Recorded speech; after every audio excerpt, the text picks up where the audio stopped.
si la epidermis tenía una misma conformación y que realmente las modificaciones que existían dependiendo del grupo de vertebrados que analicemos están asociadas con algo que se llaman anexos tegumentarios. ¿Sí? ¿Sí? Para el caso de los peces, como ustedes vieron en los tiburones, el anexo tegumentario son las escamas.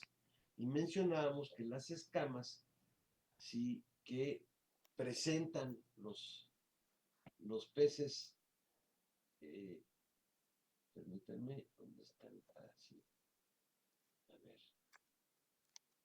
Ah, las escamas que presentaban los tiburones eran escamas placoideas o dentículos dérmicos, esas ya las revisaron, y mencionábamos que en los peces teníamos, sí, otro tipo de escamas. ¿Sí? Dentro de esas escamas tenemos estas que tenemos representadas, sí, en este esquema, que son las cosmoideas, las paleoniscoideas, las ganoideas, además de las cicloideas y las tenoideas, que son las más comunes para ustedes. ¿Sí? Bueno, vamos a hablar de cómo están constituidas estas escamas y en general qué grupos lo presentan. Bueno, vamos a ver que en general, si las escamas son de origen dérmico, son de tejido óseo de origen dérmico, y ese tejido óseo va fijando sustancias óseas, ¿sí? Estas sustancias óseas, sí, eh, similares a la vitrodentina que ustedes vieron en las escamas paleoniscoideas, ¿sí? Sí, estas sustancias óseas son prácticamente de la misma naturaleza química. Sin embargo, tienen diferente arreglo cristalográfico y por eso, como consecuencia, ya tienen diferente durez, diferente brillantez, sí, sí, y por lo tanto también reciben diferentes nombres. Vamos a hablar entonces, en primer lugar, de las escamas cosmoideas, que son escamas que presentan los peces pulmonados. ¿Sí? Esas escamas son escamas eh, circulares, muy, muy grandes, ¿sí? Mucho más grandes que las que ustedes conocen comúnmente en los peces, ¿sí? Esas escamas, ¿sí? Están constituidas por una capa interna que estoy señalando, ¿sí? Que está constituida por una sustancia ósea que se denomina isopedina, ¿sí? Hacia el exterior de esta capa de material óseo, vamos a tener una porción, una capa de hueso, de tejido vivo, ampliamente vascularizado, ¿sí? Y sobre ella vamos a tener dos capas acelulares de sustancias óseas, ¿sí? La más externa va a ser, ¿sí?, una capa muy delgadita, ¿sí?, de láminas óseas y una sustancia muy similar a la vitrodentina, no es exactamente igual, pero recibe el mismo nombre. ¿Sale? ¿Sí? Y la más interna, la que está pegada al hueso, es de otra sustancia que se denomina cosmina. Esta, que se denomina cosmina. ¿Sí? Estas escamas, si bien se parecen mucho a las que ustedes conocen, es decir, vemos en ellas anillos concéntricos de material óseo y de hueso, ¿sí? Son mucho más gruesas que las que conocen. Insisto, estas las presentan los peces pulmonados. Luego vamos a tener, ¿sí?, son escamas antiguas, ¿sí?, bastante antiguas. Luego tenemos otras escamas también muy antiguas, su nombre lo dice, son las escamas paleoniscoideas. Esas escamas paleoniscoideas tienen, ¿sí?, una forma diferente, no son escamas circulares como las que ustedes conocen, son escamas rómbicas que se unen como por los cantos, como si fueran los mosaicos de un piso, ¿sí? Estas escamas no son delgadas, son sumamente gruesas y están constituidas por, sí, 3 capas de sustancias óseas. La más interna, sí, sí, la que está en contacto con la dermis, es esta que tenemos señalada con el número 3, que es, sí, la capa constituida por isopedina, al igual que las cosmoideas, ¿no? Sobre la isopedina vamos a tener, sí, una capa de cosmina, sí, y sobre la capa de cosmina vamos a tener, sí, una capa de láminas superpuestas de una sustancia que se llama ganoína. Esa sustancia ganoína es muy, muy dura, ¿sí? Muy brillante. Parece porcelana, es muy dura. Estas escamas paleoniscoideas la presentaban, ¿sí? Grupos de peces extintos, peces antiguos, y en la actualidad solo la presentan un par de especies de peces que son de linajes muy antiguos, que habitan los ríos, algunos ríos de África. Sí, sí, especies que pertenecen al género Polypterus. De este vamos a hablar después del género Polypterus.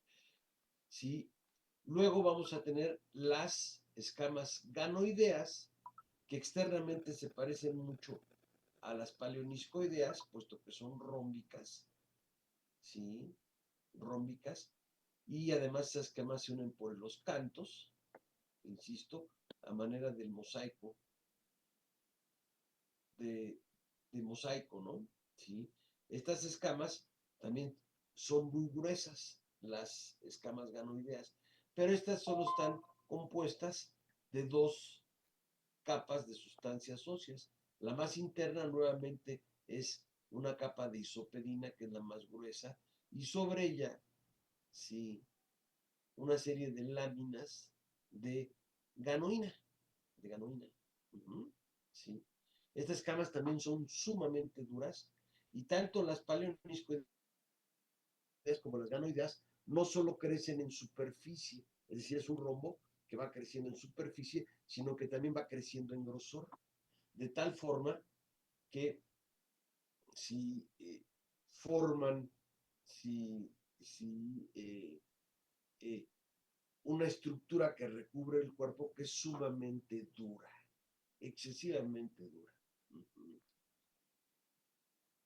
Esas escamas son las menos comunes en los peces actuales. Las escamas más comunes en los peces actuales, sí, y ustedes las conocen, seguramente si han comido pescado o si han tenido peces, son las escamas cicloideas y las escamas tenoideas.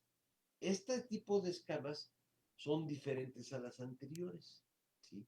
Estas escamas están conformadas por anillos concéntricos de hueso sumamente delgado, prácticamente transparente. ¿Sí recuerdan?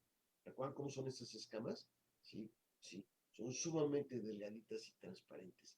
Y solo son anillos concéntricos de hueso, como podemos ver en esta figura.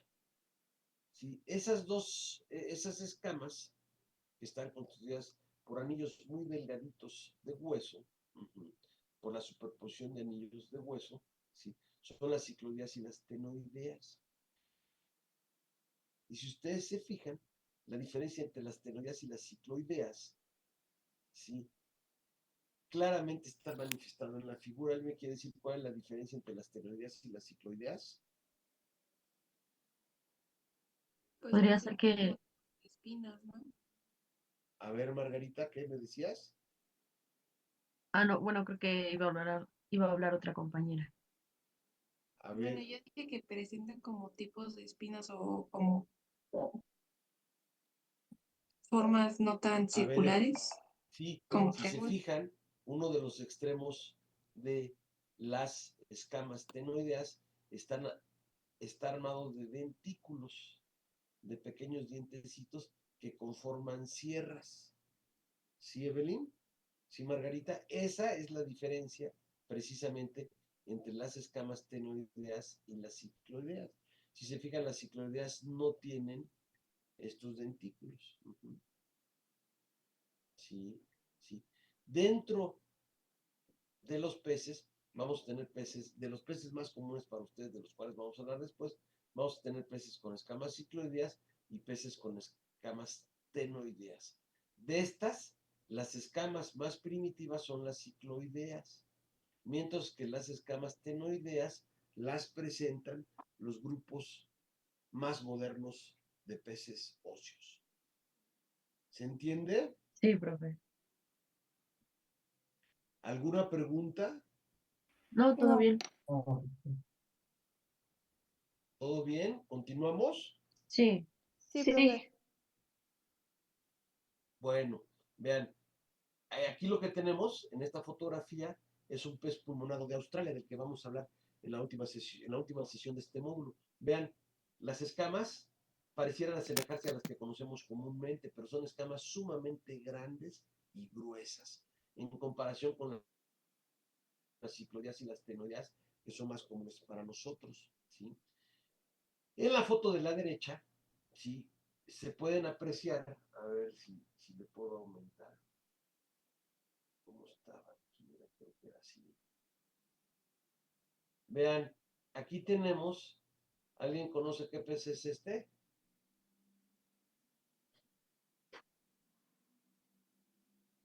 ¿Un peje lagarto? Deja lagarto. Así es, estuvo muy de moda el sexenio pasado, no es un peje lagarto, ¿sí? Y este tiene escamas, ¿qué escamas que tenían los peje lagartos? Ganoideas. Vean cómo recubren todo el cuerpo, ¿sí? Son escamas tan duras que vean, ¿sí? En México se aprovecha eso para cocinar al peje lagarto. Hagan de cuenta que el peje lagarto tiene su horno bien equipado de un horno, ¿sí? Es decir, todo esto forma una capa como si fuera, insisto, de cerámica, sí que resiste las llamas directas. Es decir, las llamas directas sí van calentando toda la piel, pero no queman el interior. Después platicaremos de ello. Esas son las escamas, ¿sí? Ganoideas, ¿sí? Y acá abajo les represento lo que serían las escamas cicloideas del lado izquierdo y las escamas tenoideas del lado derecho. Ahí nuevamente se ven con claridad las diferencias entre unas y otras, ¿sale? Es lo mismo que vimos, pero en algunas diapositivas. Desde luego, no les presento aquí sí, las escamas paleoniscoideas. Son escamas, ya quedamos, que se van a parecer mucho a las ganoideas. Son escamas de linajes de peces muy antiguos y que vamos a ver imágenes de ellas cuando veamos un grupo de peces africanos que representan un linaje muy antiguo dentro de los peces socios. ¿Me siguen? Sí, profe. Yo tengo una duda. Claro, adelante. Estas escamas van a variar, o sea, es más una cuestión más una cuestión evolutiva o tiene más que ver con con el lugar donde viven, por ejemplo. No, estos tipos de escamas, ¿sí?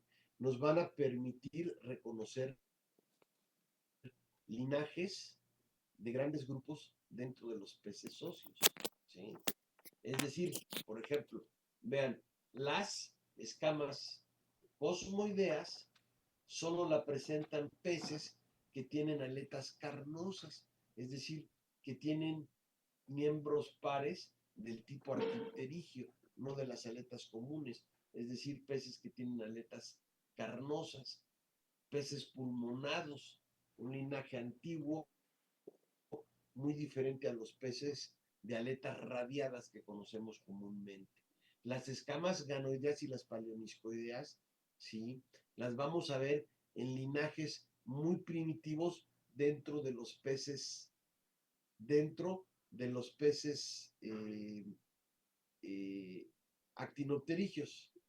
¿Se entiende? Sí, Dentro de los peces actinopterigios, ¿sí? Sí, y en los peces más modernos, dentro de los actinopterigios, tenemos peces sin escamas o peces con escamas cicloideas y tenoideas. Normalmente los linajes más antiguos de los peces óseos actuales van a tener escamas cicloideas y los linajes más modernos van a tener escamas tenoideas, ¿sí? Entonces, estas se van a modificar en tamaño, ¿sí? En colores, en coloraciones que tienen, ¿sí? Pero esencialmente van a tener la misma estructura dentro de estos linajes que mencionamos, ¿sí? ¿Sí? Entonces, realmente, sí responden a linajes diferentes, sí, sí, dentro de los peces óseos, ¿sale? Sí, sí, profe, gracias. De nada. Entonces, ¿continuamos? Sí. Sí. ¿Por qué no quiere cambiar? Permítanme, es que no quiere cambiar mi presentación. A ver, vamos a ver por qué no quiere cambiar. ¿Por qué no quiere cambiar? Bueno, ahora vamos a revisar lo que es el endoesqueleto. ¿Sí? Nosotros mencionábamos que una de las principales características que nos permite reconocer el grupo de peces que estamos revisando y que además permite reconocer a todos los vertebrados diferentes a los grupos de primeros mandibulados y de ágnatos, ¿sí? Es decir, a los elasmobranquios y a los ágnatos, ¿sí? Es la presencia de, bueno, son los grupos decordados que tienen un endoesqueleto con hueso, eso lo revisamos en la clase pasada, ¿se acuerdan? Entonces, vamos a revisar las particularidades del endoesqueleto de los peces óseos. Y vamos a ocupar como modelo, pues, los peces más comunes. Sí. Como pueden ver en el esquema, el endoesqueleto lo podemos dividir en esqueleto axial y esqueleto apendicular. El esqueleto axial incluye la columna vertebral y el cráneo, mientras que el apendicular incluye lo que son las aletas, ¿sí? Y en el caso de existir, las cinturas, ¿sí? En el caso de los peces, ¿sí? Solo presentan unas de los peces actinopterigios, es decir, de los peces de aletas radiadas, solo presentan una cintura escapular o pectoral, ¿sí? ¿Se acuerdan que ya platicamos que son las cinturas? Sí, profe. Bueno, entonces, vamos a revisar si el endoesqueleto en los peces, ¿sí? Y vamos a comenzar por el esqueleto axial, ¿sí?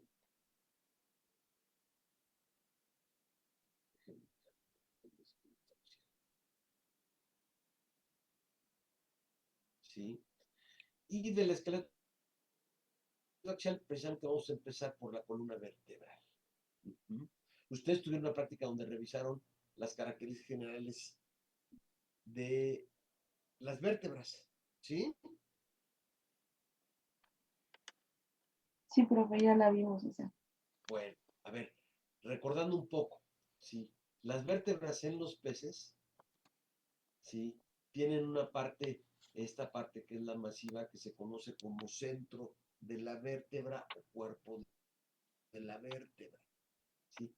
¿Qué forma tenía el cuerpo de la vértebra en los peces? En los peces óseos e incluso en los elasmobranquios tienen la misma forma, ¿sí? El cuerpo de la vértebra. ¿Alguien me la puede definir? ¿Cómo es esa forma? Sí, me Describir esa acuerdo forma. que tenía dos cavidades, ¿no? Ajá, o sea que el cuerpo, Margarita, o sea que el cuerpo de la vértebra es un cuerpo cilíndrico con dos concavidades, ¿sí? Porque son cóncavas, ¿sí? ¿Se Creo entiende? que se llaman ¿Sí? Y que anficefalas, además, perdón, algo así, ¿no? Anficefálicas. anficélicas, anficélicas, ¿sí me explicó? Anficélicas, ¿sale? Sí, ¿Sí, sí, profe. Margarita? Anficélicas, ¿sí? Y entonces estamos hablando de un cilindro bicóncavo, ¿sí? Y además, ¿sí? En el fondo de cada una de las concavidades, el fondo de cada una de las concavidades está comunicado por un canal, ¿sí? Por un túbulo, ¿sí? Entonces, imagínense estas vértebras anfisélicas, una seguida de otra. Entonces, vértebra se junta con la concavidad anterior de la siguiente vértebra, ¿sí? Y ahí queda un hueco. ¿Se lo imaginan? Y, ¿sí? De la segunda vértebra vamos a tener también una concavidad posterior que se va a unir con la concavidad anterior de la siguiente vértebra, ¿sí? Y entonces se juntan varias vértebras, ¿sí? Vamos a tener, ¿sí? ¿Sí? Espacios, ¿sí? En forma de esferas, ¿sí? Entre las vértebras, ¿sí? Y además esos espacios, ¿sí? Entre las vértebras, estos espacios cilíndricos, van a estar comunicados por un túbulo, ¿sí? ¿Se imaginan eso? Sí, ¿Sí? Bueno, y entonces, ¿qué se aloja en esos espacios? sería cartílago. No. Vean, las vértebras de los tiburones, si son muy similares a las vértebras, el cuerpo de las vértebras de los tiburones son muy similares a los de los peces óseos, ¿sí? Nada más que en los tiburones, esas vértebras son de cartílago. Ujú. En los peces óseos, durante el desarrollo embrionario, esas vértebras también son de cartílago, ¿sí? Pero durante el desarrollo ontogénico, ese cartílago es sustituido por hueso, ¿sí? Entonces ahí pasaría el tubo neural. No, Margarita. ¿Alguien tiene idea qué hay? Sí, ¿qué hay ahí? ¿Qué se aloja ahí? ¿Qué estructura? Es una estructura esquelética también, ¿sí? ¿No te acuerdas? Así es, Sebastián, la notocuerda, ¿sí? La notocuerda va a estar alojada en esos huecos. ¿Y entonces qué forma tendrá? Recuerden que la forma general de la notocuerda es una barra, ¿sí? ¿Qué forma tendrá la notocuerda? Sí, sí, que tenemos en el interior de la columna vertebral. ¿Como de un rosario? Así es, Carlos Eduardo, como un rosario. Ujú, ¿sí? Entonces la notocuerda en los peces óseos persiste hasta la edad adulta, ¿sí? Y es continua porque parece un rosario o un collar de perlas. Ujú. Eso forma tiene la notocuerda. ¿Hasta ahí preguntas, jóvenes? No, profe. No, Bueno, profe. entonces, eso es el centro de la vértebra o el cuerpo de la vértebra. Nosotros vemos que la columna vertebral está constituida, ¿sí? Precisamente por, ¿sí? Un arreglo metamérico de varias estructuras o de una misma estructura repetida varias veces que son las vértebras. Ya hablamos del cuerpo de las vértebras, ¿sí? Incluso en esta imagen se puede ver la concavidad, ¿no? ¿Sí? Y en estas, además de la concavidad, se puede ver la perforación que comunican las dos concavidades en la vértebra, ¿sale? Bueno, pero no es lo único que podemos apreciar en una vértebra. En la vértebra podemos apreciar, ¿sí? ¿Sí? Elementos dorsales y elementos ventrales, ¿sí? ¿Sí? Estos, el elemento dorsal va a ser constante a lo largo de prácticamente toda la columna vertebral, pero los elementos ventrales van a ir cambiando dependiendo de la región, ¿sí? A la que hagamos referencia en la columna vertebral. Así, las vértebras de la región torácica. Bueno, vamos a empezar por la parte superior. ¿Sí? En la parte superior vamos a encontrar, ¿sí?, esto que se conoce como canal neural, y la espina neural. ¿Sí? Vean, aquí tenemos también, a ver, déjenlo. Vean, aquí tenemos lo que sería el canal neural, ¿sí? Y aquí la espina neural, aquí muy pequeñita, ¿sí? Eso lo veríamos en las vértebras, si lo vemos lateralmente, prácticamente vemos estas estructuras. ¿Sí?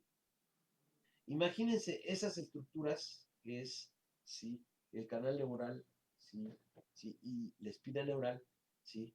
Vean, están dispuestas también de manera metamétrica, pero además existe una serie de huesecitos, ¿sí?, como si fueran tabiquitos, ¿sí?, que están entre esos canales, ¿sí?, y esa espina neural, de tal forma que es como si ustedes tuvieran varios arcos seguidos, ¿sí?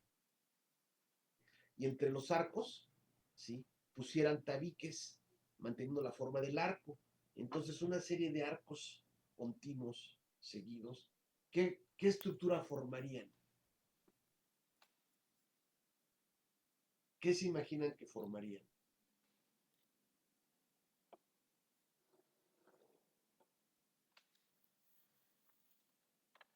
Imagínense que tienen 100 arcos, 100 arcos del mismo tamaño, es decir, de la misma altura, de la misma anchura, ¿sí? Y que además tienen un grosor, digamos, de 2 centímetros. ¿Qué sucede si los pegan todos? ¿Qué se forma? Ay, es que no sé cómo decirlo, pero pues sí, justo como una especie como de cadenita, Como un pero, túnel, Margarita. ¿Sí me explicó? Pongan sus dedos así como si fueran túneles, péguenlos y peguen varios y se forma un túnel. ¿Sí me siguen? ok, sí, no, es que yo lo estaba poniendo al revés. ¿Sí? ¿Sí me explicó? Un túnel, vean. Vean, aquí tenemos esta estructura, pero de lado. ¿Sí? Entonces imagínense si pudiéramos pegar estas estructuras con una serie de osículos aquí, manteniendo esta forma, entonces se formaría un túnel, ¿sí?, en la región dorsal de las vértebras. En la región dorsal de las vértebras. Ese túnel, ¿sí?, ¿qué alojaría? ¿Y a qué daría Ahora sí a protección? la médula. Ahora sí, al tubo neural. ¿Sale? Sí. ¿Sí, Sebastián? ¿Sí? Ese sí daría protección al tubo neural. ¿Sí? Vean, finalmente hacia la parte anterior de la columna vertebral vamos a tener ubicado el cráneo, o sea, el cráneo va a estar aquí, ¿sí? El cráneo tiene un orificio posterior por donde sale el tubo neural, ¿sí? Y ese tubo neural va a recorrer todo el cuerpo del pez, ¿sí?, en la parte superior, o en la parte dorsal más bien, de la columna vertebral, ¿sí?, pasando a través de los arcos neurales. ¿Sale? Entonces son estructuras de protección. ¿Me siguen? Sí, profe. Sí, profe. Bueno, ahora, ¿qué sucede hacia la parte ventral del cuerpo de esas vértebras? Vamos a ver que las primeras vértebras vamos a tener, ¿sí?, dos elementos ventrolaterales, que son estos, que se llaman parapófisis. Y vean, esas parapófisis en esta porción tienen superficies articulares. ¿Para qué creen que sirvan esas superficies articulares?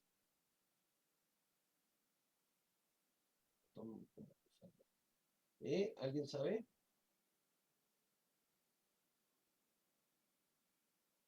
El ratón está fallando. ¿Para qué sirven estas? Bueno, aquí van a articular, ¿sí?, las costillas pleurales. ¿Se entiende? En esta superficie y en esta superficie van a articular costillas pleurales para formar, ¿qué cosa? La cavidad torácica, ¿sí? Entonces, todas estas primeras vértebras tienen esta conformación. Conforme nos vamos acercando a la parte final de la región torácica, vamos a ver entonces que las vértebras, esas parapófisis, se empiezan a fusionar en la parte media ventral hasta que forman prácticamente, ¿qué sigue esto? Un arco. Un arco análogo al arco neural, pero este arco se denomina arco emal. ¿Me siguen? Sin embargo, vemos que en las últimas vértebras de la región torácica aún no se fusionan las parapófisis, es decir, tenemos dos ápices independientes con superficies articulares en los ápices, donde todavía pueden articular costillas pleurales, ¿sí? Si nos seguimos dirigiendo hacia la parte posterior de la columna vertebral, vamos a ver que finalmente esas parapófisis se fusionan para formar una cigapófisis que ya tiene una conformación muy similar o prácticamente igual, pero análoga a el canal neural y a la espina neural, o al arco neural y a la espina neural. Nada más que en este caso se denomina arco emal o canal neural y, perdón, arco emal o canal emal y espina emal, ¿sí?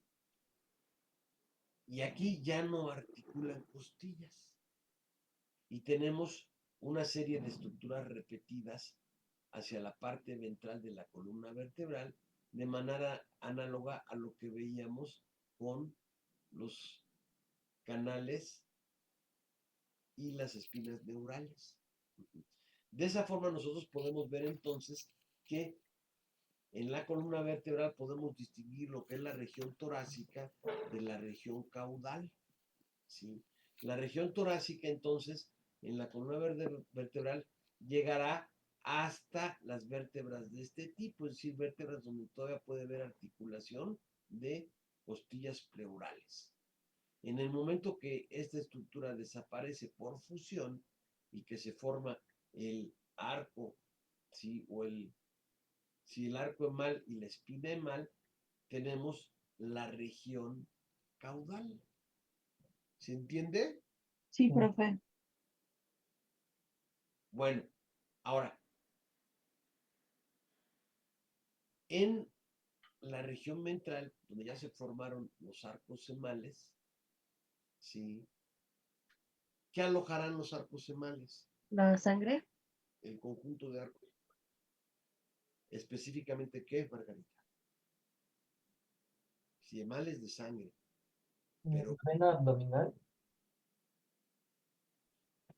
sin entrar a detalles anatómicos, ¿sí?, alojarían, ¿sí?, las arterias y venas principales, ¿sí?, las de mayor calibre, que van a drenar, ¿sí?, y van a irrigar la región caudal, que prácticamente es puro músculo, ¿sí?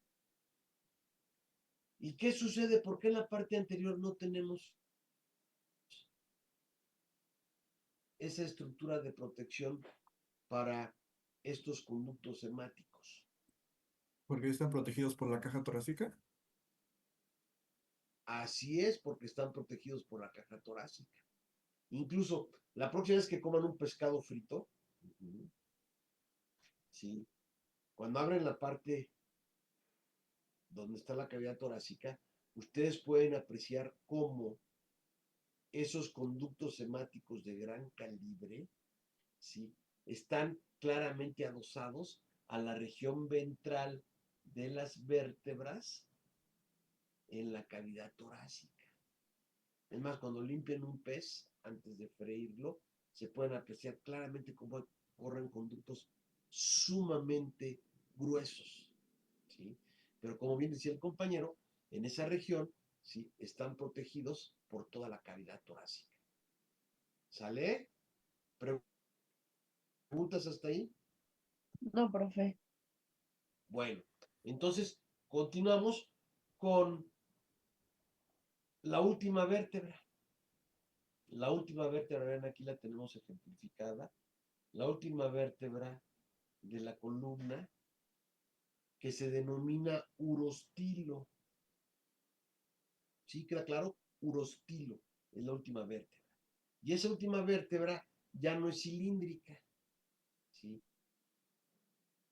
Es una vértebra que se aplana dorsolateralmente, dorsolateralmente, y además se dirige hacia el dorso. Vean, ¿sí lo ven? ¿Sí? Y además los elementos dorsales y ventrales, es decir, estos, más los huesecillos que les decían que son interespinosos, que hay entre, sí, las espinas semales y las espinas semales y las espinas neurales, también se aplanan dorsolateralmente. Y se forman unas estructuras de huesos planos que en conjunto asemejan una especie de abanico. ¿Sí lo ven? Vean aquí. ¿Sí? Vean cómo así son normalmente los elementos dorsales y los ventrales, pero vean cómo aquí se aplanan. ¿Sí lo ven? Sí, profe. Sí. Esta modificación del urostilo y los elementos dorsales y ventrales del urostilo, donde se aplanan, se le denomina complejo hipúrico. En algunos libros lo van a encontrar como placa hipúrica. ¿Por qué es importante esta modificación? Porque si ustedes ven tanto en el esquema como, ¿sí?, en el esqueleto transparentado, se puede apreciar con claridad cómo los radios de la aleta caudal, ¿sí?, articulan directamente con esos elementos que conforman el complejo hipúrico, ¿sí? Es decir, la aleta caudal, ¿sí?, está firmemente articulada a el complejo hipúrico, ¿sí? Nosotros veíamos que las otras aletas que están ancladas al esqueleto axial son, ¿qué aletas quedamos que eran?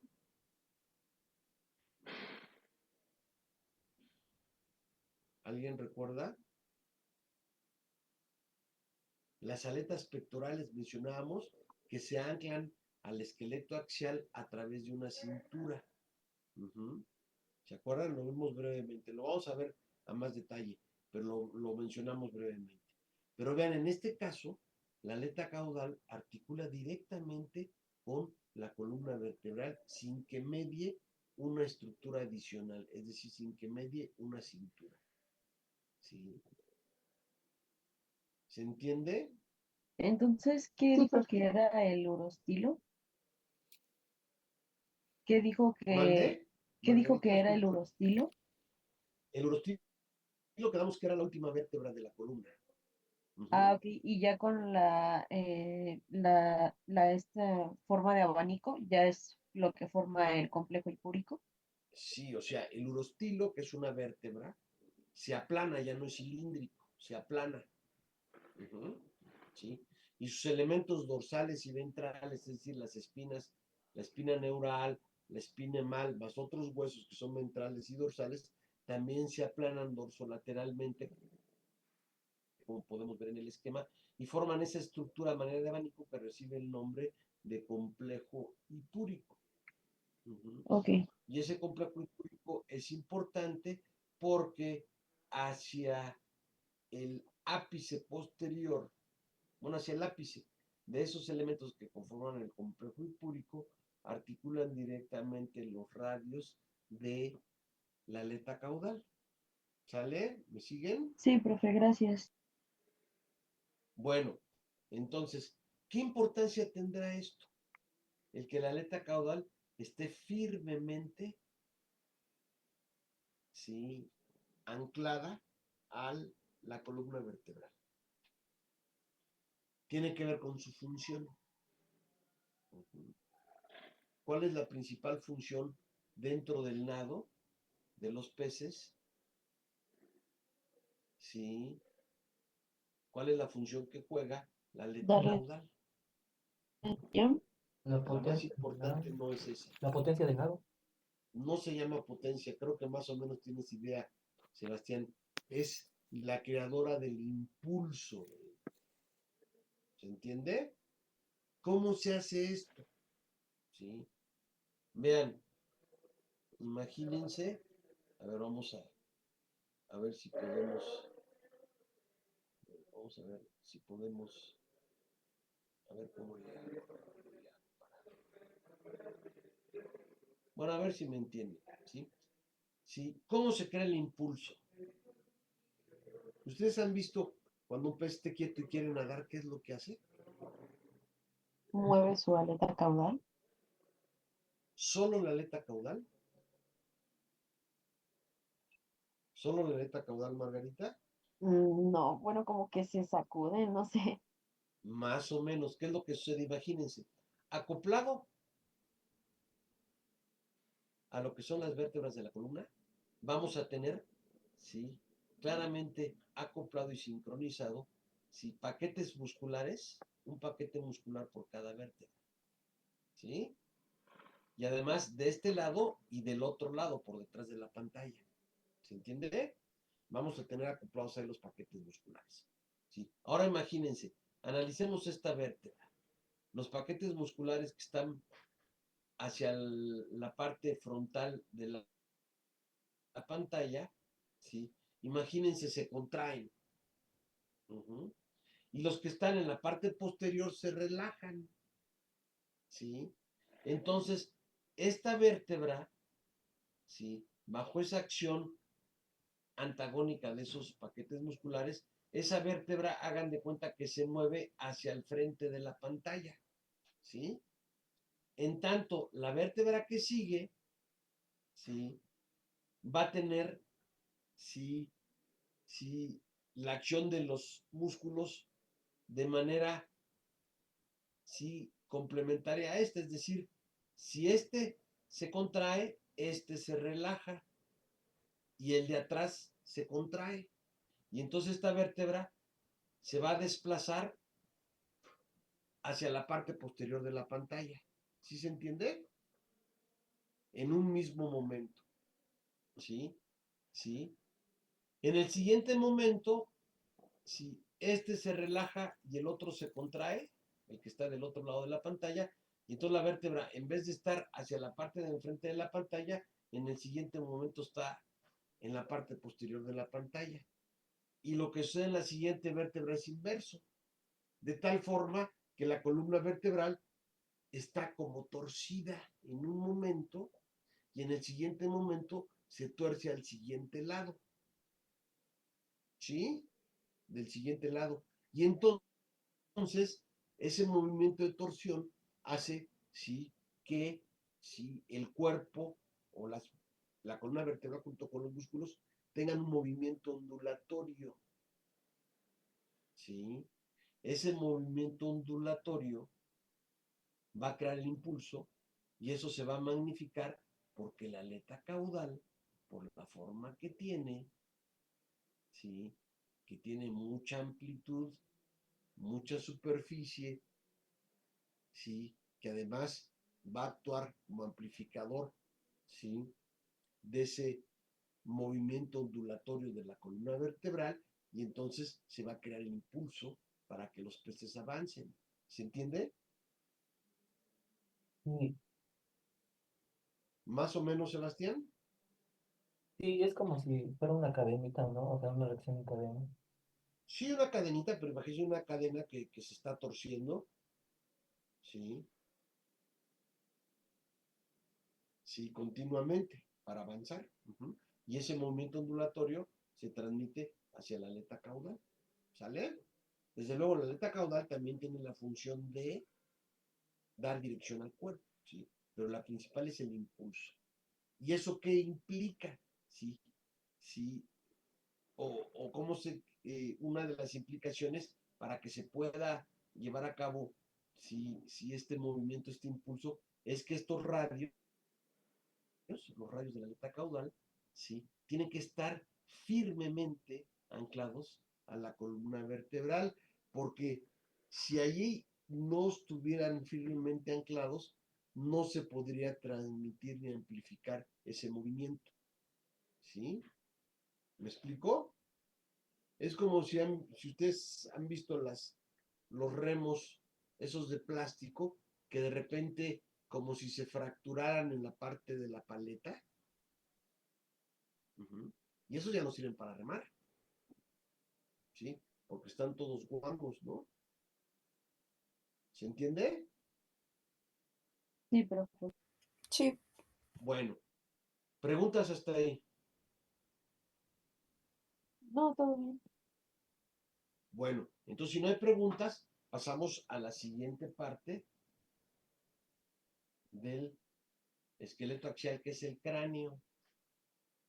Vean, ahí estamos viendo una fotografía, bueno, dos fotografías del cráneo de un pez de costado y de frente. ¿Sí? ¿Han entendido de qué pez es? Una piraña. Así es, Sebastián, una piraña. Ujú. Así es como vemos de entrada el cráneo de un pez. Ujú. Pero vean, ese cráneo tiene diferentes porciones. ¿Sí? Si ustedes han manipulado el cráneo de un pez, por ejemplo, de un pez que está así súper doradito, ¿sí? No sé a ustedes, pero a mí sí me gusta, ¿sí? Expulgar la cabeza para sacarle carnita, ¿sí? ¿Sí?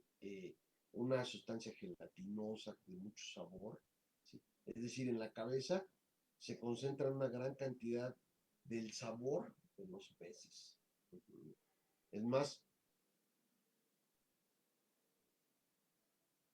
sí, en la cocina europea, sobre todo la francesa y la española, a diferencia de la cocina americana, ¿sí? Donde prácticamente en la cocina americana les echan la cabeza, ¿sí? Y entonces solo consumen el filete, ¿sí? En la cocina española y francesa, la cabeza no la desechan, la cabeza es parte fundamental para hacer las salsas y los caldos con los que sazonan la carne del pez. Uh-huh. Entonces, si la cabeza se emplea, y aquí en México, bueno, hay mucha gente que igual que yo, pues casi nos comemos la cabecita completa, ¿no? Cuando uno está comiendo la cabeza del pez, se empieza a desbaratar, los huesos se empiezan a separar. O sea, estos huesos que vemos aquí se separan con gran facilidad.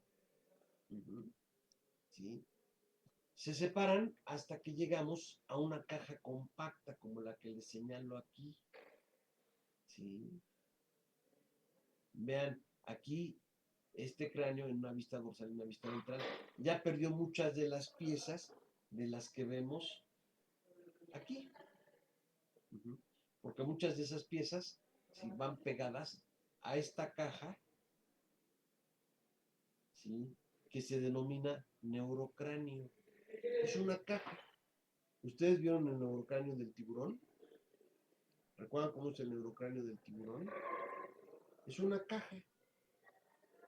¿Sí? Claro, no una caja de zapatos. ¿Sí? Sí, pero es una caja donde podemos ver las paredes laterales, la pared dorsal, la pared ventral, la pared posterior, la pared frontal. ¿Sí? Es una caja muy compacta. En el caso de los tiburones, conformada de qué? De cartílago. Aunque en la parte dorsal tiene una parte membranosa, ¿sí? Pero es cartílago. Y si llegaron a ver un cráneo de tiburón, ¿sí? Si ese cartílago de un cráneo de tiburón, si es duro, ¿por qué? Porque fija calcio, carbonato de calcio, ¿sí? Sí, es duro, pero es una caja. Y en esa caja podemos distinguir regiones, ¿sí? Pero en el caso de los peces óseos, no solo se distinguen regiones. En el caso de los peces óseos, esa caja, que durante el desarrollo embrionario también es de cartílago, ¿sí? Durante el desarrollo ontogénico empiezan a aparecer centros de osificación en diferentes partes de esa caja, que originalmente es solo cartílago y no distinguen piezas, solo distinguen regiones, ¿sí? Empiezan a aparecer centros de osificación que van creciendo y van sustituyendo al cartílago conforme se da el desarrollo ontogénico de los peces, ¿sí? Y en el momento que esos centros de osificación se tocan unos con otros, se forman las suturas entre los huesos, ¿sí? Y entonces podemos distinguir todos los huesos que conforman esa caja que denominamos neurocráneo.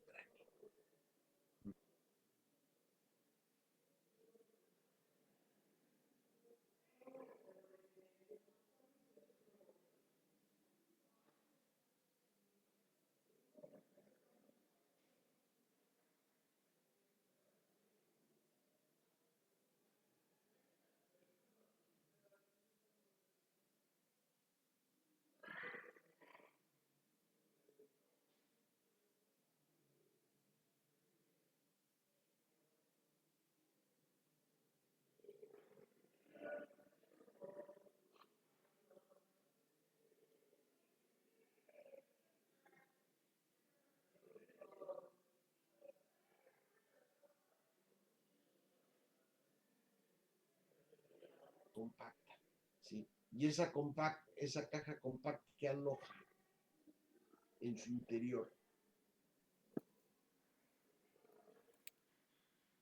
El encéfalo. el encéfalo, así es, Sebastián, el encéfalo. Es decir, si alguien es muy aficionado, pues, a comer todo lo que hay dentro de la cabeza, pues uno quisiera comerse los sesos del pez, ¿no? Pero para comerse los sesos del pez sí hay que golpear el neurocráneo para romperlo. Porque, insisto, el neurocráneo es una caja, sí, sí, eh, muy compacta y dura, sí. No como el resto de los huesos que van cubriendo, sí, el cráneo. Bueno, en el neurocráneo podemos encontrar o podemos distinguir huesos que pertenecen, ¿sí?, a una región etmoidea, ¿sí?, que es la que aloja, ¿sí?, el olfato, ¿sí?, una región, ¿sí?, esfenoidea, ¿sí? Aquí la tenemos. Y vean, tenemos incluso un hueso que es el orbitosfenoides, ¿sí? El paraesfenoides y hiperesfenoides, que no creo que se los aprendan, pero en esta región tenemos, ¿sí?, las cavidades que van a alojar a los ojos, tenemos las órbitas, y luego tenemos una región óptica, ¿sí?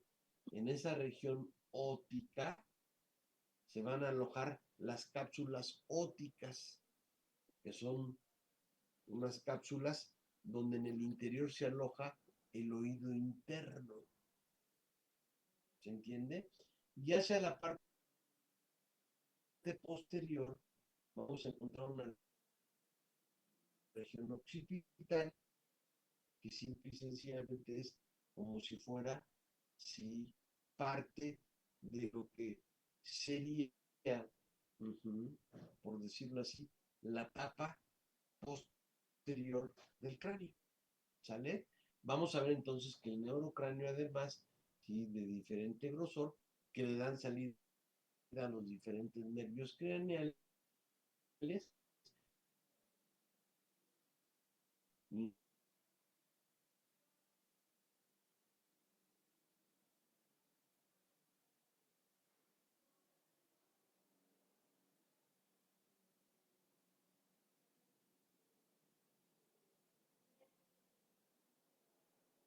¿Sí? Y por lo tanto en su interior, ¿sí? El oído interno, que es el laberinto membranoso, ahí vamos a tener estos osículos, estos huesecitos, también en el interior. Estos huesitos forman parte del laberinto membranoso, que es el cráneo, y a la cual tenemos que ir, o tenemos que ir entendiendo cómo se adosan todos estos huesos adicionales para formar finalmente el cráneo como lo conocemos, ¿sí? Y entonces, ¿qué es lo que vamos a revisar? ¿Sí? ¿Cuáles son las partes o cuáles son esas estructuras usando al neurocráneo para conformar finalmente el cráneo como lo conocemos en los peces? Vean, por ejemplo, aquí no vemos, por ejemplo, este opérculo, ¿sí? Estos son los opérculos, ¿sí? Y sin embargo, si nosotros vemos, aquí no están los opérculos, ¿no? ¿Sí? Porque solo es el neurocráneo. Entonces tenemos que ver todo lo que se le va usando al neurocráneo. En el neurocráneo no vemos esta porción, ¿verdad? Ni esta porción. ¿Qué son? Mandíbula. Las mandíbulas. Ujú. Bueno, entonces,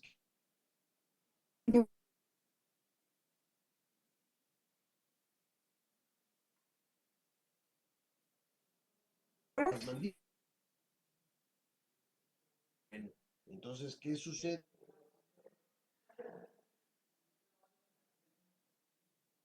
¿Hagamos algo en la clase pasada o Los no arcos platicamos? viscerales. Así es, a partir de una modificación, ¿sí? Vean, aquí tenemos, ¿sí? Lo que sería un agnato hipotético, y estos que tenemos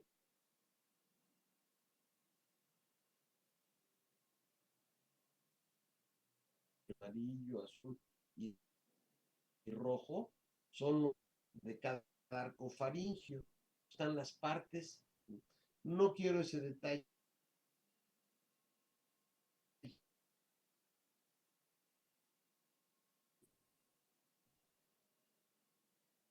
El arco visceral de un lado con el arco visceral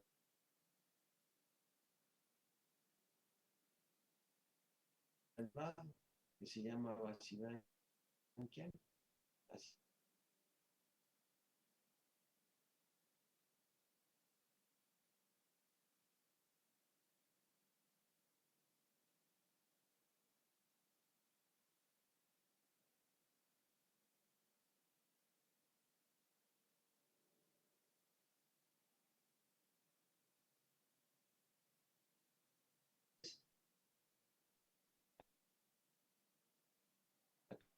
Cada lado de se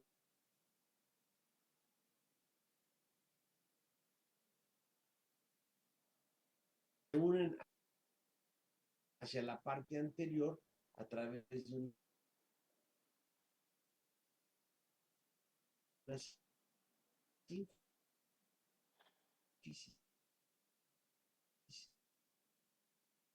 que es este de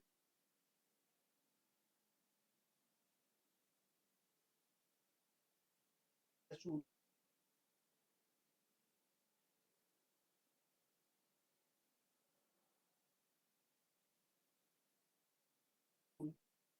permite especies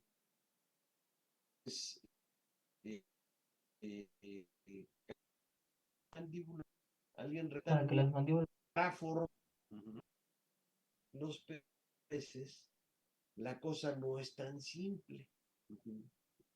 Vean, ¿sí?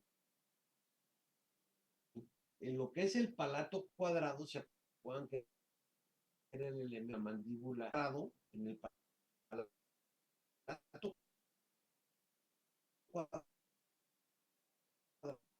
que ustedes observan, 360, porque estamos viendo del lado el cráneo y realmente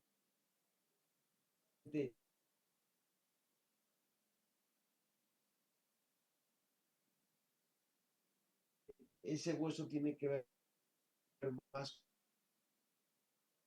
con el techo de la boca que con las partes laterales. Por eso en este esquema casi es el 2. Vean aquí pterigoides y realmente si el metapterigoides es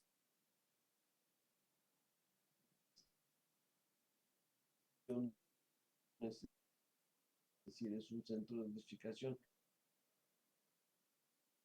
que finalmente se convierte en un hueso. Este que tenemos con el rostro ubicado también entre el techo de la boca inferior. La mandíbula inferior está constituida por un elemento de sustitución, es decir, un hueso de sustitución. ¿Sí? Un centro de dosificación que de repente se convierte en un hueso. Por eso se llama hueso de sustitución, que es el articular. Y al articular se le adosa, ¿sí?, este huesecillo, que es el número 2, que se conoce como dentario, y es lo que normalmente vemos como la mandíbula inferior, la parte dentada de la mandíbula inferior. Sin embargo, vamos a ver que en el caso de la mandíbula superior, el metapterigoides además se ve revestido por, vean cuántos elementos, 4 elementos óseos, ¿sí?, que ya no son huesos de sustitución, ¿sí?, son elementos que se originan en el mesodermo, son huesos mesodérmicos, ¿sí?, ¿sí?, que se desarrollan ontogénicamente, ¿sí?, independientes a estos elementos, y después los recubren. Entonces, el metapterigoides, que es este, está cubierto por el ectopterigoides, el entopterigoides, y todo eso prácticamente forma, junto con el palatino, el techo lateral de la boca, ¿sí? Pero además, estos huesos, el entopterigoides y el ectopterigoides, se ven recubiertos por otros huesos de revestimiento adicional de origen dérmico, que son el premaxilar que tenemos en amarillo y el maxilar que tenemos en verde, que son los que vemos el premaxilar como, ¿sí?, aquí el 1 en azul, vean, viene por acá y pasa por atrás del 2, llega hasta acá el premaxilar, el maxilar sería este, el 2, ¿sale? Y eso sí los podemos ver porque como vemos aquí en la disposición del techo de la boca de un pez, ¿sí?, esos elementos, el maxilar y el premaxilar, realmente forman las partes laterales de la boca, propiamente lo que conocemos como mandíbulas. ¿Se entiende? Sí. Bueno, ahora imagínense, nosotros veamos que los tiburones solo tenían el palato cuadrado y el cartílago de Meckel de un lado y lo mismo del otro lado. ¿Sí? Imagínense dos piezas Lego, unas, si quieren, la superior más ancha y la inferior más delgada. ¿Cómo pueden hacer con 4 piezas una mandíbula? Pues tal y como se presentan los tiburones, ¿no? ¿Qué tan diferentes son las mandíbulas entre los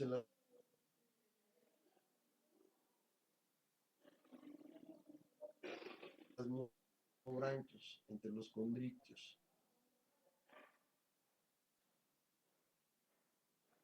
¿Han visto mandíbulas de tiburones? ¿Han visto mandíbulas de rayas? ¿Han visto mandíbulas de torpedos? Esencialmente son iguales, no hay diferencia.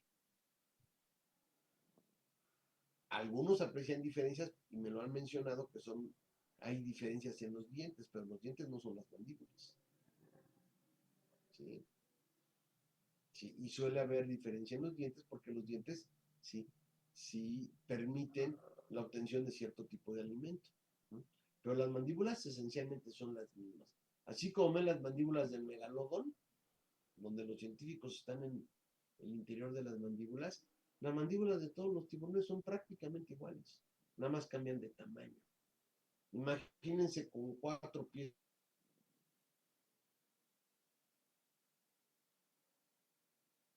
del Lego, ¿cómo pueden formar una mandíbula? Pues como la de los tiburones, nada más 4 piezas, donde arriba por 7 y abajo por 3 de cada lado. ¿Sí? ¿Cuántas formas podrá adquirir la mandíbula con 30 piezas de Lego? 30 piezas diferentes en forma. ¿Sí? Pues muchas formas. Muchas formas. Es decir, esta conformación le da una gran plasticidad morfológica a las mandíbulas de los peces óseos. De tal forma que, como vamos a ver después en varias fotografías, ¿sí? Existe una gran variedad en cuanto a la forma de las mandíbulas en los peces óseos. ¿Sí? Y esas definitivamente que tienen que ver con adaptaciones para la obtención del alimento. ¿Sale? ¿Me siguen? Sí, profe. ¿Vamos bien? Bueno, vean, aquí hay otros elementos de los que no hemos hablado. Vean, o sea, si hablamos de las mandíbulas llegan hasta aquí, ¿no? De aquí para afuera. Y de aquí hacia abajo. Estos elementos que ven aquí, el vómer y el paraesfenoides, son parte, ¿sí?, del piso del neurocráneo. Pero también forman parte de lo que es la cavidad, o más bien de lo que es el techo de la cavidad oral, ¿sí? Pero vean, aquí se ve claramente cómo, ¿sí?, el endopterigoides, el ectopterigoides, ¿sí?, están muy cerca precisamente del paraesfenoides y el vómer.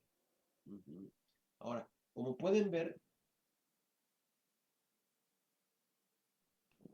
tanto el maxilar como el maxilar puede estar dentado, pero también pueden estar dentados, por ejemplo, el palatino, el vómer y el paraesfenoides. Es decir, casi todo el techo de la boca puede estar dentado. ¿Sí? Vamos a ver cómo incluso la presencia de ciertos tipos de dientes en el techo de la boca y las características de esos dientes permiten reconocer ciertos grupos taxonómicos dentro de los peces óseos. ¿Hasta ahí preguntas, jóvenes? No, profe, todo bien, bien. Bueno, entonces imagínense, sí. Entonces todos estos elementos, ¿sí?, se tienen que adosar al cráneo para empezar a tener, al neurocráneo para empezar a tener esa forma que vimos en la primera imagen del cráneo.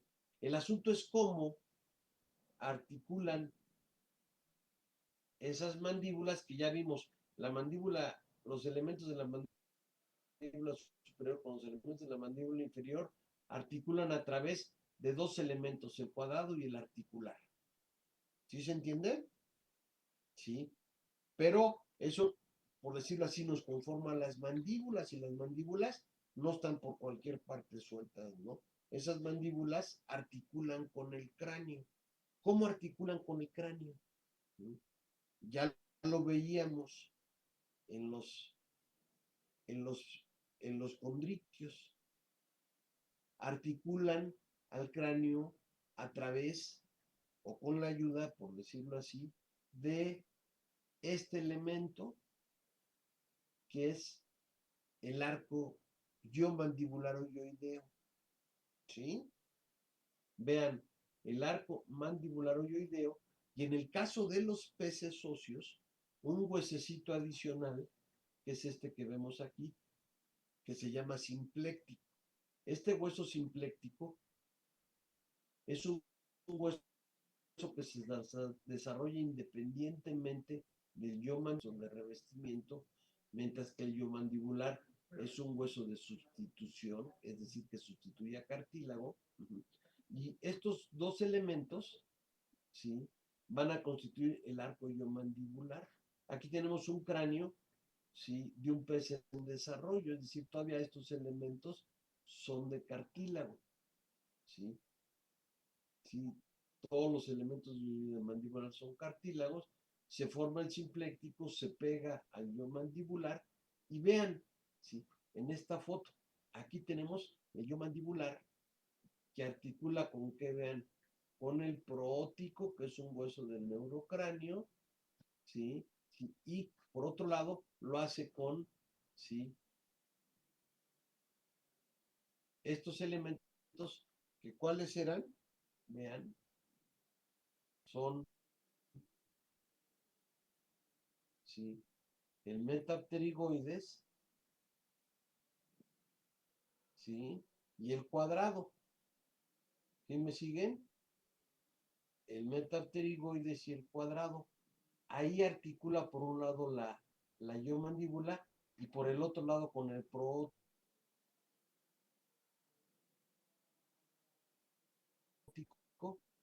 el intercalar y el de, que son huesos del neuro. ¿Sí? Por un lado, la mandíbula y el simpléctico articulan con elementos de la mandíbula, y, y por otro lado,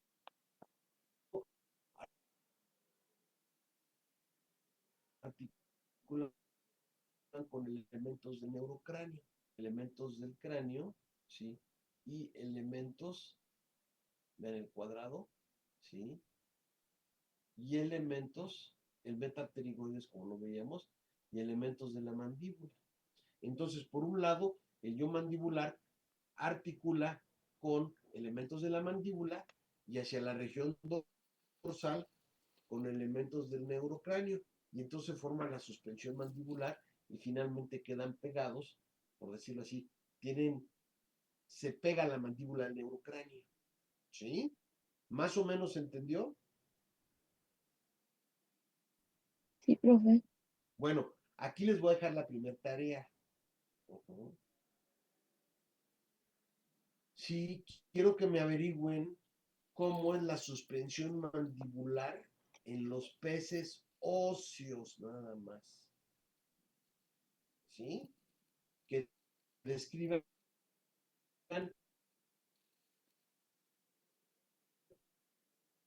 a detalle los tipos de suspensión mandibular. Aquí estamos. ¿Vale?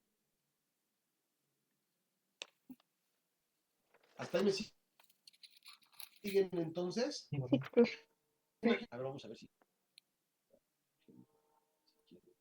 si nos vamos al cráneo original, sí, vean, imagínense hacia el interior el neurocráneo, ¿sí? Al neurocráneo ya le pudimos adosar las mandíbulas a través del yo mandibular, que es este, ¿sí? Estos huesos, que no los vamos a ver en detalle, son los circunorbitales, son huesos dérmicos que simple y sencillamente se pegan al neurocráneo, ¿sí? Ahora nos falta hablar de estos elementos, ¿sí?, de estos elementos, los que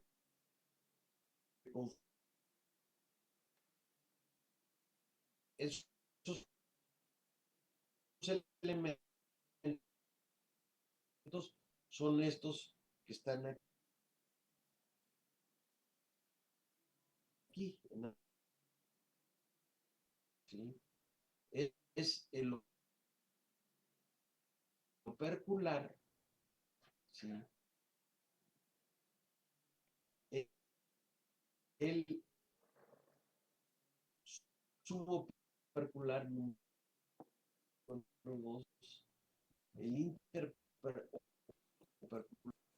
preoperculando partes aplanadas lateralmente y curvadas, ¿sí? Están unidos en sus cantos por tejido conectivo, como se puede apreciar aquí, ¿sí? Todos estos elementos conforman lo que se llama el complejo opercular. ¿Cómo se adosa esto al cráneo? Bueno, también a través de este elemento, ¿sí? De este elemento en verde, que ¿qué es? Es el yo mandibular. Si se fijan los elementos ventales del yo mandibular, de estos elementos branquiostegos, ¿sí?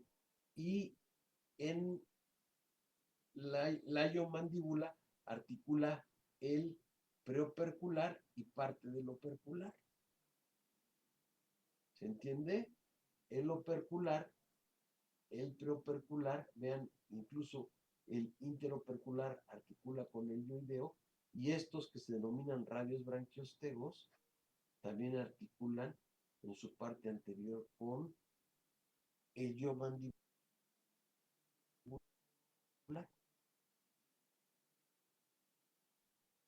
¿Sí?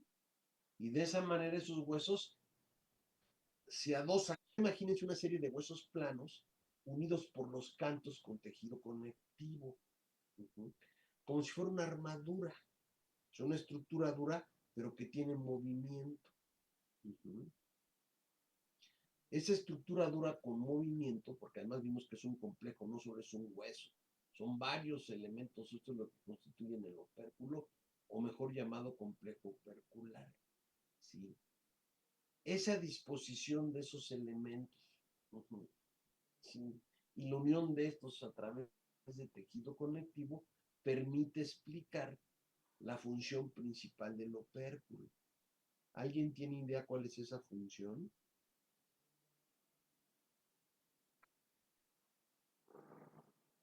Sería Pupila, como ¿Mandé? el movimiento de la cabeza. No. cubrir a las branquias.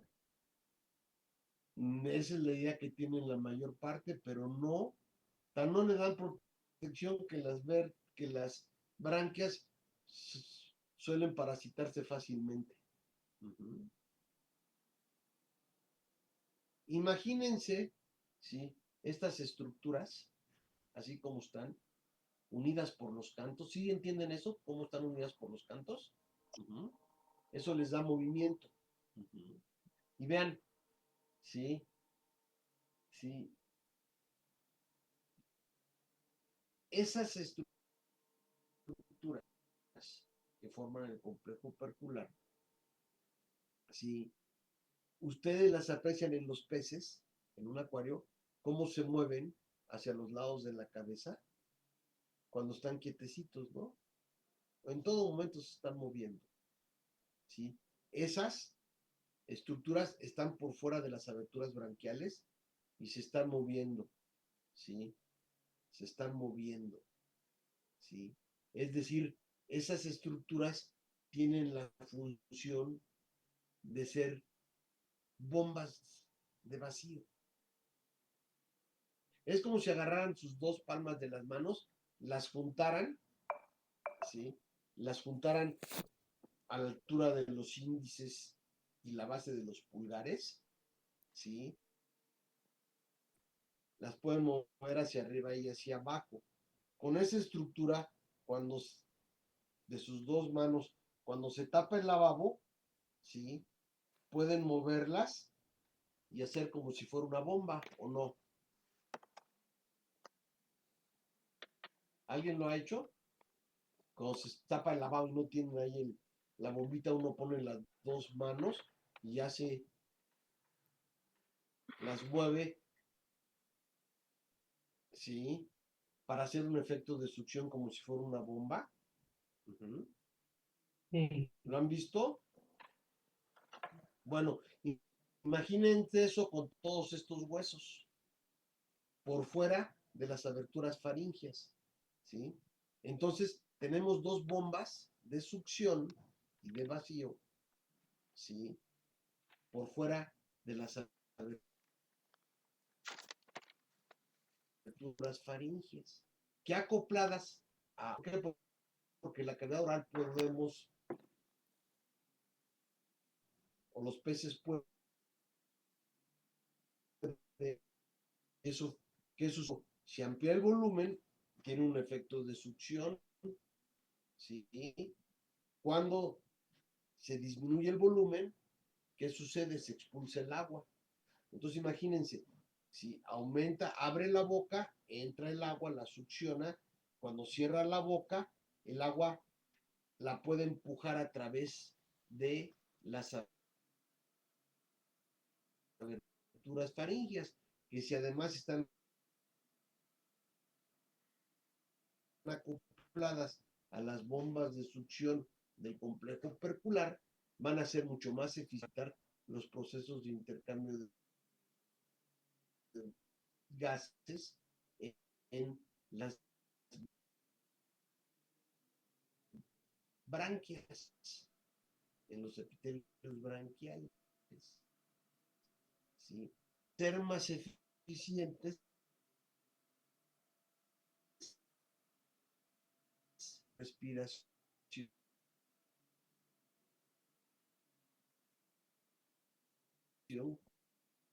con respecto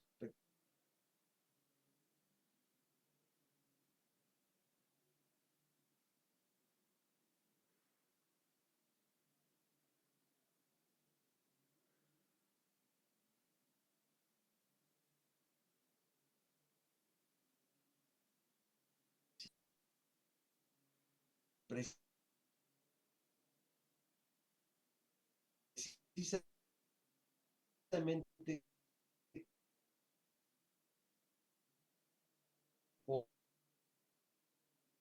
con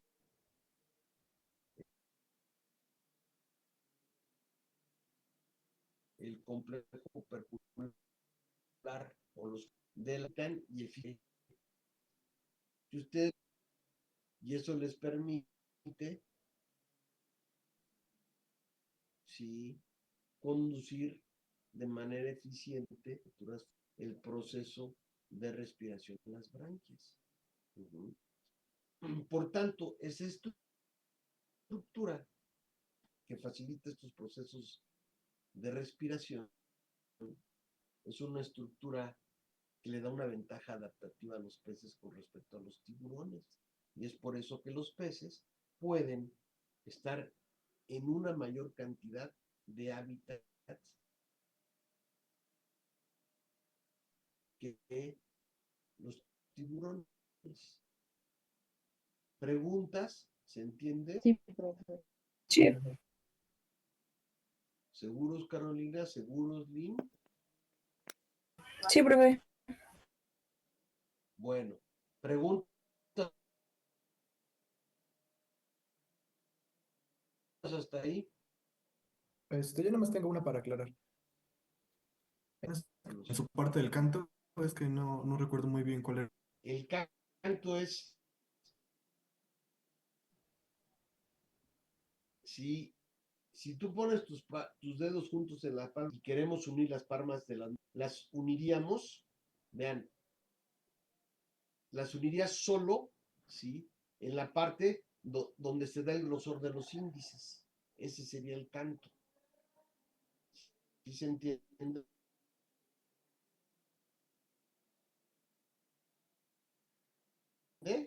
Sí, sí, creo que sí, gracias. ¿Sí? Por ejemplo, entre ellos, a, tra a través del canto. ¿Se entiende? Sí. ¿Sí? Tiene movilidad, ¿no? Y eso es lo que le permite a ese conjunto de huesos actuar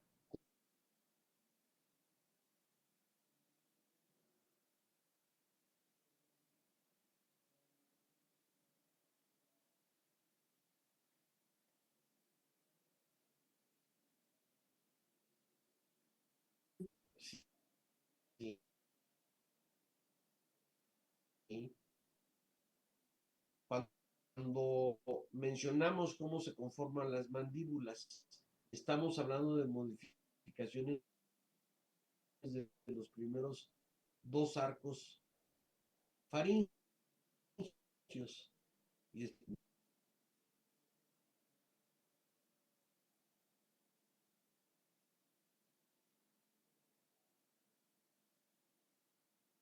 del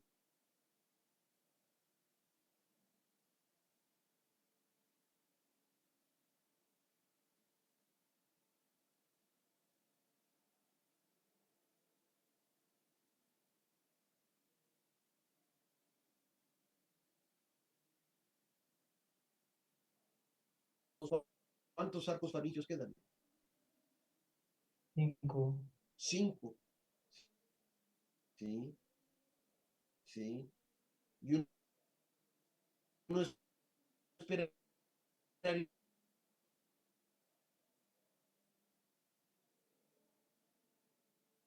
que si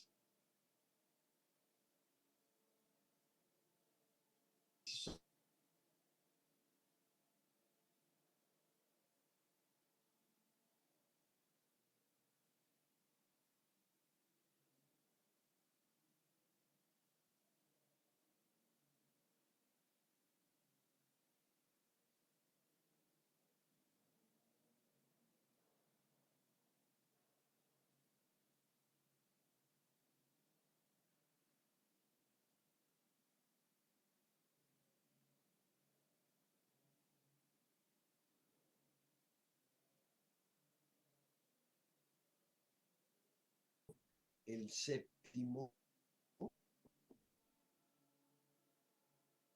reducemos un elemento a cada lado, ¿sí? En vez de todos estos, solo un elemento a cada lado, que además se osifica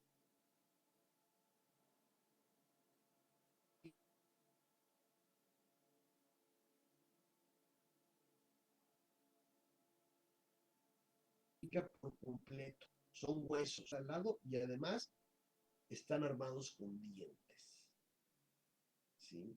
Y por lo tanto, ¿sí? Los epitelios respiratorios se pierden, ¿sí?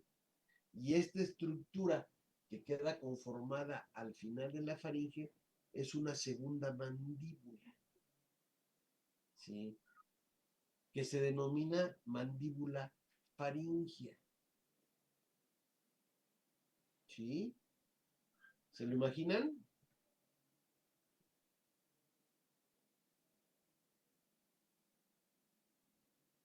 Sí, bueno, más o menos. Más o menos, ¿sí? Lo vamos a ver en el esqueleto en la práctica, ¿sí?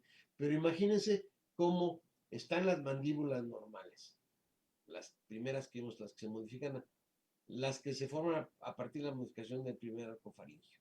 Luego el segundo arco faríngeo se modifica para formar la suspensión mandibular, el arco ioideo. Luego siguen 4 arcos faríngeos normalitos. Vean, que van a tener, este es el arco faríngeo, la parte esquelética, tienen los epitelios branquiales, ¿sí? Y vean lo rojo es la parte nuevo, ¿sí? Esto va a ser un hueso por completo, solo un hueso. Desde luego no tan amplio, más reducido, que es esto, ¿sí? Entonces, al final de la faringe tienen otra mandíbula y tiene esa función.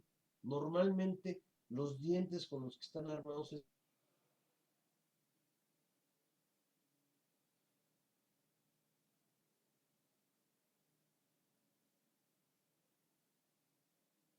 los dientes con los que están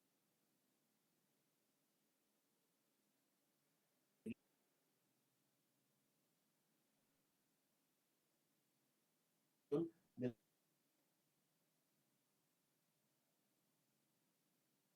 la vena normales sujetan a la presa, ¿sí? Y una vez que sujetan a la presa, del fondo de la faringe emerge la mandíbula faringea, sujeta a la presa y la lleva hacia el interior de la cavidad oral, ¿sí? como si fuera un alien, para que me entiendan. Ujú. Y entonces ese personaje que se nos hace casi inverosímil porque vemos que del interior le surge algo con lo que sujeta las presas y las lleva al interior, pues no es algo extraterrestre, lo sacaron de las morenas. Ujú. ¿Se entiende? Sí, ¿Sí? Incluso busquen la animación así, mandíbulas faringias de una morena. A ver, creo que aquí a lo mejor lo puedo encontrar, sí, porque aquí sí tenemos internet. Déjenme ver si lo encuentro.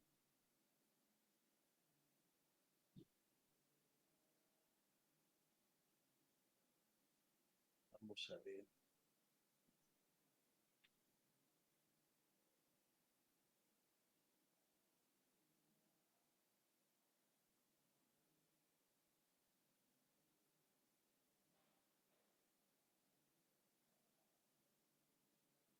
Vamos a ver si por ahí. Déjenme ver si encontramos la animación para que la vean. No, no está la que quiero. Pero bueno, se las debo a... Ah, que aquí está, miren.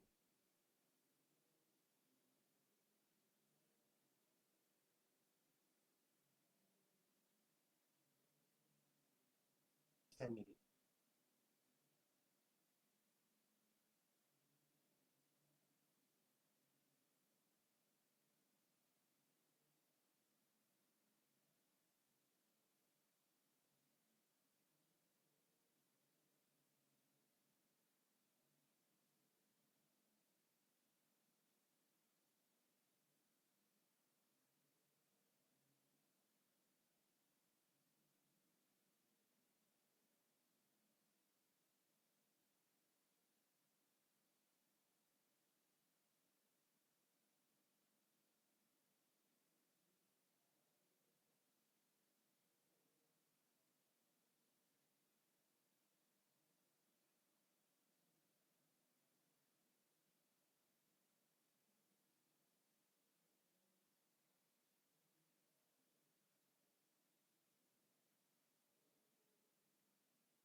¿Sí?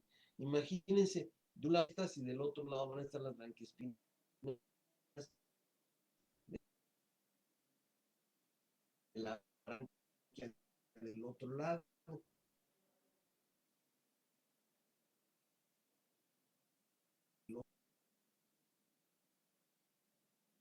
Estos elementos permiten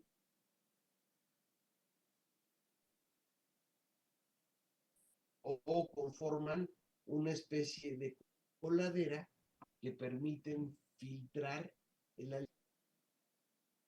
Tenemos,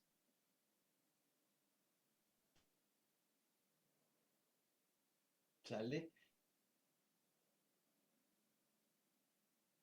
Esas branquias y tienen la función de retener el fitoplancton, ¿sí? Desde luego, no todos los peces tienen las branquiespinas así. Hay peces que tienen las branquiespinas como pequeños caninos, ¿ya? unos triangulitos que permiten sujetar presas grandes. ¿Sale? ¿Preguntas hasta ahí? No.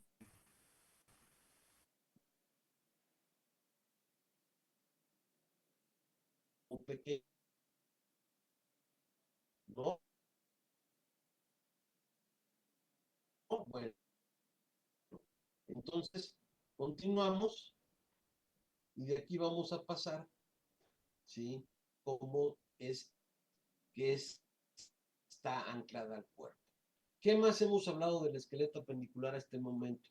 Hemos hablado de que el esqueleto apendicular está conformado por las aletas, ¿no? Y que las aletas están sostenidas de origen térmico, que son los radios o las espinas, ¿sí? ¿Se acuerdan que incluso mencionamos, ustedes me señalaron cuáles son las diferencias entre los radios y las espinas? Sí, profe. ¿Se acuerdan de eso?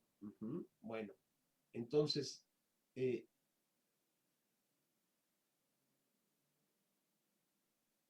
algo que no mencionamos,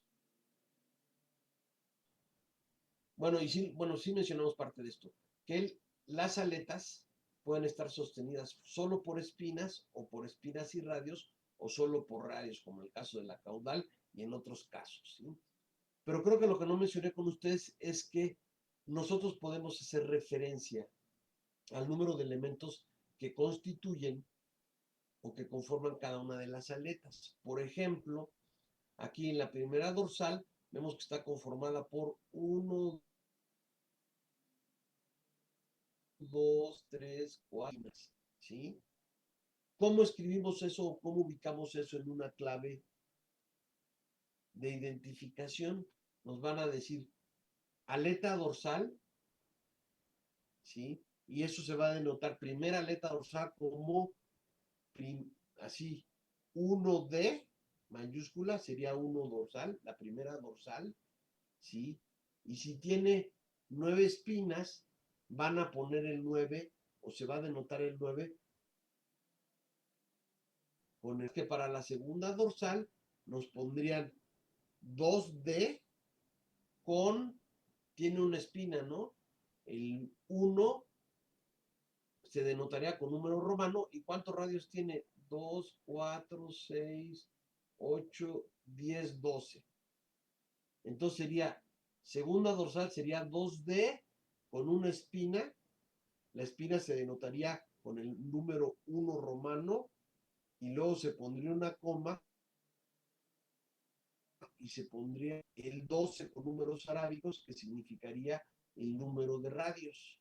¿Se entiende? Sí, profe. La anal también se denota nada más con la A mayúscula. ¿Quién me quiere decir cómo se escribiría la fórmula de la aleta anal del pez que tenemos ahí?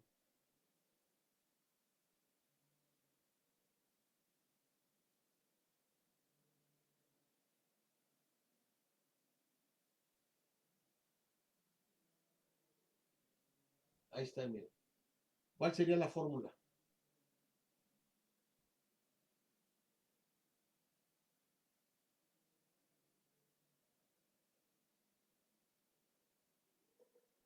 ¿Cuántas espinas 5. tiene?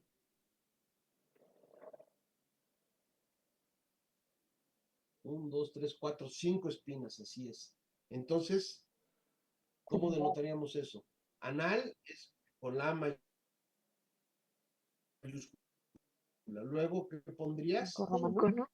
¿El radios? Ay, yo no le veo. Parecen ser 10. Entonces sería A, que denota la aleta anal, luego el número 5 romano, que nos indica 5 espinas, una coma, y el 10 en números arábicos, que nos indica que son, ¿sí?, 10 radios. ¿Se entiende entonces? Sí, profe. Bueno, ¿sí? Ahora, lo importante es aquí, ya vimos la diferencia Sí, entre profe. radios y espinas, sí, sí, Vamos a hablar de cómo las aletas impares, específicamente la dorsal y la anal, sí, se anclan al cuerpo. Ujú. Estas aletas impares, las dorsales y las anales, no se articulan con el esqueleto axial, ni siquiera existen cinturas que permitan anclar estas aletas al esqueleto axial. Estas aletas solo van insertas, en el caso de la dorsal, sobre la musculatura dorsal y en el caso del anal. Pero ¿cómo es que se insertan estos elementos? Vean, aquí tenemos las espinas, los radios, con otros elementos ventrales, ¿sí? Esos elementos se les llama triadas de pterigióforos. Ahí creo que ya se está acabando la pila de... Se llaman triadas de pterigióforos.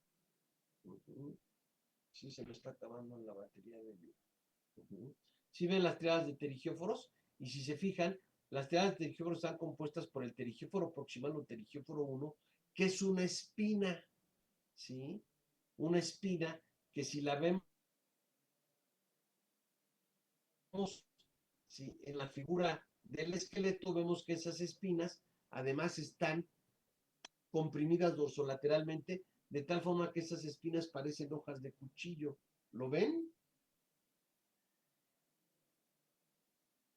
Déjenme ver. ¿Sí lo ven? Parecen hojas de cuchillo. ¿Sí Sí, me profe. siguen? Bueno, entonces, ¿sí? Pterigióforos proximales, ¿sí? Hacia la región distal, ¿sí? Tienen una superficie que articula con lo que se denomina pterigióforo 2. Y ese pterigióforo 2, ¿sí? Es un dado de cartílago de hueso, ¿sí? Ese en su parte distal articula con un nódulo, una caniquita, también de cartílago o hueso, que se le denomina pterigióforo 3 o pterigióforo distal. Y finalmente articula, ¿sí? El radio o la espina. ¿Se entiende? Sí, La condición normal, lo más común es que articule una espina o un radio en cada uno, de esta triada de pterigióforos. Sí, entonces vamos a tener tantas triadas de pterigióforos como elemento repetida, ¿sí? ¿Sí? Que además por la conformación de los pterigióforos 1 o pterigióforos proximales que tienen formas, esas espinas de hojas de cuchillo, esa estructura, los pterigióforos, solo van a ir a lo ventral. De tal forma